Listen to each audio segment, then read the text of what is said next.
Bugün eşitdim. Bizim milli qəhrəman, xalqın qəlbində milli qəhrəman Tofiq Yaqublu artıq yeriyə bilmir həbsxanada. Niyə görə onu həbs eləyirlər? Güya Tofiq Yaqublu tək başına inqilab eləyən idimi? Güya Tofiq Yaqublu.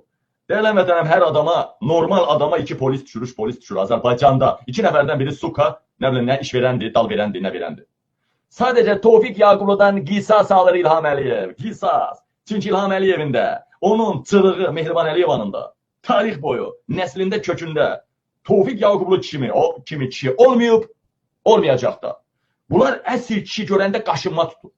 Bax, sizə deyirəm, bir dənə kurukdur məktəbdə, iş yerində, orada səhər tez gəlmişsə, bir dənə kurukdur, kişilərin kuruqudur. Orada bir dənə petka arvadın kliyentə çıxardan girə bilərmi? Əsl kişilərin kuruquna girə bilərmi? Əsl kişilərin kuruquna bir dənə Elizar, Bəlizar, Dəlidar girə bilərmi? Görmüsünüz, bir dənə səviyyəsiz, nakişi, bir dənə oğraş, suka, görmüsünüz, bir dənə petka kişilikdən danışsın. Hər zaman əsl kişilərin dalınla danışacaq, pisinə danışacaq. Elə deyil mi?